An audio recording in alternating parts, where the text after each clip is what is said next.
د طلاق مبارکه سوره چې د قرآن عظیم الشان 15 سوره ده په مدینه منورې کې را نازله شوې ده. 12 مبارک آیاتونه لري. تلاوت او پښتو ترجمه یې له لومړي آیت څخه اورئ. اعوذ بالله من الشیطان الرجیم. پناه وړم الله تعالی شړل شوي شیطان څخه. بسم الله الرحمن الرحیم. د الله په نوم چې ډېر زیات مهربان پوره رحم لرونکی دی. يا أيها النبي إذا طلقتم النساء فطلقوهن لعدتهن وأحصوا العدة واتقوا الله ربكم لا تخرجوهن من بيوتهن ولا يخرجن إلا أن يأتين بفاحشة مبينة وتلك حدود الله ومن يتعد حدود الله فقد ظلم نفسه لا تدري لعل الله يحدث بعد ذلك امرا. ای پیغمبره، کله چې تاسو خلک ښځو ته د طلاق ورکولو اراده کوي نو هغو ته د هغو په عدت کې طلاق ورکړئ او د عدت زمانه سمه پوره وشمیرئ او له الله نه وویریږئ چې ستاسې پروردګار دی. د عدت په زمانه کې مو تاسې هغوی د هغو له کورونو څخه باسئ او نه د هغوی په خپله وځي مګر دا چې که هغوی د کومې څرګندې بدۍ مرتکبې شي او دا د الله ټاکلي حدود دي او څوک چې د الله له حدودو څخه تیری وکړي هغه به پر خپل ځان خپله ظلم وکړي. ته نه پوهیږي ښایي له هغه وروسته الله د توافق څه لاره پیدا کړي. فإذا بلغن أجلهن فأمسكوهن بمعروف أو فارقوهن بمعروف وأشهدوا ذوي عدل منكم وأقيموا الشهادة لله ذلكم يوعظ به من كان يؤمن بالله واليوم الآخر ومن يتق الله يجعل له مخرجا. بیا کله چې د هغوی د خپل عدت موده پای ته ورسیږي نو یا هغوی په ښه توګه په خپله نکاح کې وساتئ یا په ښه توګه له هغوی نه جدا شي او دوه داسې کسان شاهدان ونیسئ چې له تاسې نه د عادل خاوندان وي او ای شاهدانو شاهدي سمه صحیح د الله لپاره ادا کړئ. دغه خبرې دي چې د هغو تاسو ته نصیحت کیږي. هر هغه چې پر الله او د آخرت په ورځ باندې ایمان ولري څوک چې له الله نه په ویریدو کار وکړي الله به د هغه لپاره له ستونزو نه د وتلو کومه لاره پیدا کړي. ويرزقه من حيث لا يحتسب ومن يتوكل على الله فهو حسبه إن الله بالغ أمره قد جعل الله لكل شيء قدرا. او هغه ته بل داسې لارې نه روزي ورکړي چې هغه لوري ته د هغه ګمانه هم نه رسیږي. څوک چې پر الله باندې توکل وکړي د هغه لپاره هغه کافي دی. الله د خپل کار پوره کوونکی دی. الله د هر شي لپاره یوه اندازه ټاکلې ده. واللائي يئسن من المحيض من نسائكم إن ارتبتم فعدتهن 3 أشهر واللائي لم يحضن وأولاة الأحمال أجلهن أن يضعن حملهن ومن يتق الله يجعل له من أمره يسرا.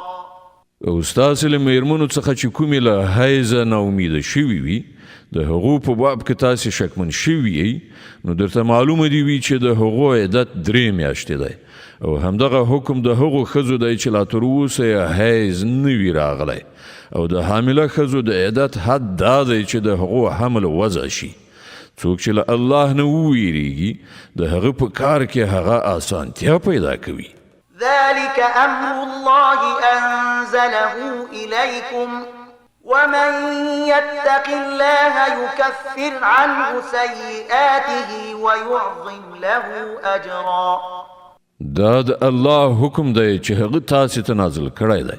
څوک چې الله نه وویریږي الله به د هغه بدیله هغه نه ایسته کړي او هغه ته به لوی اجر ورکړي.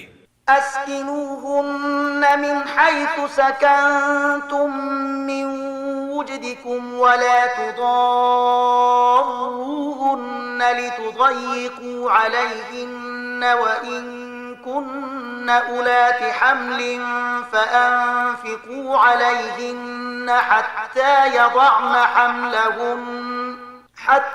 يضعن حملهن فإن أرضعن لكم فآتوهن أجورهن وأتمروا بينكم بمعروف وإن تعاسرتم فسترضع له أخرى.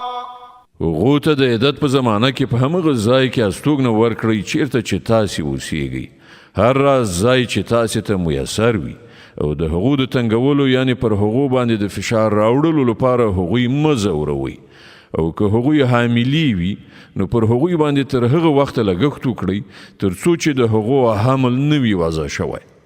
بیا که هغوی ستاسې لپاره ماشوم ته تی ورکړی نو هغو ته به د هغو اجوره ورکړئ او د اجورې معامله په ښه توګه په خپل منځي خبرو اترو سره فیصله کړئ. خو که تاسې د اجورې په پریکړه کې یو بل سره سختي ونیوله نو ماشوم ته به کومه بله ښځه تی ورکړي. لينفق ذو سعة من سعته ومن قدر عليه رزقه فلينفق مما آتاه الله لا يكلف الله نفسا إلا ما آتاها سيجعل الله بعد عسر يسرا. شتمن دې له خپل شتمنۍ سره سمه نفقه وکړي او چاته چې روزي کمه ورکړ شوي وي هغه دې له همغه مال څخه لګښت وکړي چې الله هغه ته ورکړی دی. الله چې چاته څومره څه ورکړي دي له هغې نه په زیاتو هغه نه مکلفوي. لرې نه ده چې الله له تنګلاسۍ نه وروسته پراخي هم ور په برخه کړي. وكأين من قرية عتت عن أمر ربها ورسله فحاسبناها حسابا شديدا وعذبناها عذابا نكرا. څومره د ښارونو اوسیدونکي دي چې هغوی د خپل پروردګار او د هغه د پیغمبرانو له حکم نه سرغړاوی وکړ نو موږ له هغو سره سخته محاسبه وکړه او هغوی ته مو سخته سزا ورکړه. فذاقت وبال أمرها وكان عاقبة أمرها خسرا. هغوی د خپلو کړو خوند وڅاک او د هغوی د کار پای سراسر زیان دی. أعد الله لهم عذابا شديدا فاتقوا الله يا أولي الألباب الذين آمنوا قد أنزل الله إليكم ذكرا رسولا يتلو عليكم آيات الله مبينات ليخرج الذين آمنوا وعملوا الصالحات من الظلمات إلى النور ومن يؤمن بالله ويعمل صالحا يدخله جنات تجري من تحتها الأنهار خالدين فيها أبدا قد أحسن الله له رزقا.